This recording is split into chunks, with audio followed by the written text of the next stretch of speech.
Municipal పట్టణాభివృద్ధి శాఖ మంత్రి పొంగూరు నారాయణ రాత్రి సమయంలోనూ వరద సహాయక చర్యల్లో పాల్గొన్నారు.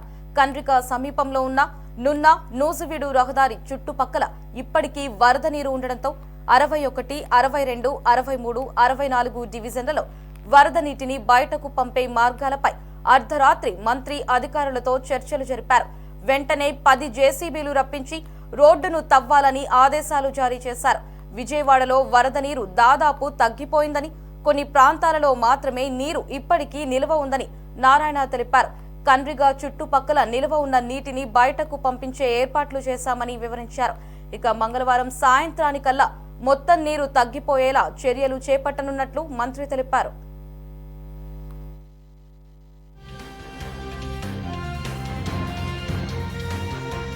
విజయవాడ నగరం ఈ ఫ్లడ్స్కి అతలాకుతలమైన విషయం అందరికీ తెలిసిందే. అయితే మెజారిటీ వార్డులలో వాటర్ యాక్చువల్గా పోవటం జరిగింది. అయితే 61, 62, 63, 64లో ఇంకా వాటర్ ఉంది.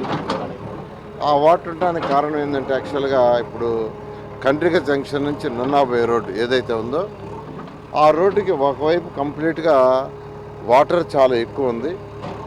ఆ వాటర్ యాక్చువల్గా పోతే తప్ప 61, 62, 63, 64 వాటర్ రాదు. నేను యాక్చువల్గా దీన్ని పరిశీలిస్తున్న అధికారులందరూ యాక్చువల్గా వచ్చి స్టడీ చేసాము. అల్టిమేట్గా ఏంటంటే ఈ నున్నార్ రోడ్లో ఒక సైడ్ ఉండే వాటర్ రెండో పక్క వస్తే తప్ప టౌన్లో ఉండే వాటర్ యొక్క ప్రెషరు తగ్గదని దీన్ని యాక్చువల్గా ఒక 10 పాయింట్స్లో కట్ చేయమన్న రోడ్డు కట్ చేసి ఆ వాటర్ అంతా ఇటు పక్కకు పోతే టౌన్లో ఉండే వాటర్ యొక్క ప్రెషర్ తగ్గి ఆ వాటర్ అంతా మళ్ళీ కిందకి పోతుంది. అందుకని యాక్చువల్గా ఇప్పుడు అధికారులందరూ నైట్ అంతా ఈ 10 పాయింట్స్ ఎక్కడైతే కట్ చేస్తున్నారు రోడ్డుని జేసీబీలు 10 జేసీబీలు తెప్పించారు, ప్రకృతి తెప్పించారు, వాటి ద్వారా కట్ చేస్తున్నారు. అది కట్ చేస్తే మార్నింగ్కి ఇక్కడ ఉన్న వాటర్ కొంత భాగంగానే కిందకి వెళ్ళిపోతాయి. ఎందుకంటే ఈ రైట్కి లెఫ్ట్కి తీసుకుంటే కనీసం 6 అడుగులు ఉంది, 6 అడుగులు ఉంది.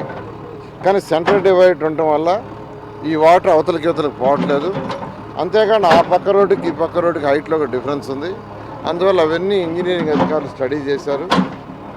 ఇంత తేడా ఉండటం వల్ల ఆ వాటర్ రావట్లేదని ఈ రోడ్డు కట్ చేస్తున్నారు. ఈ రోడ్డు కట్ చేస్తే ఈ వాటర్ వెళ్ళిపోతే రేపు సాయంకాలానికి 61, 62, 63, 64లో ఉండే నీరంతా వెళ్ళిపోయేటట్టుగా ప్లాన్ చేశారు. అధికారులు చాలా బాగా చేస్తున్నారు. వాళ్ళందరినీ నేను అప్రిషియేట్ చేస్తున్నాను.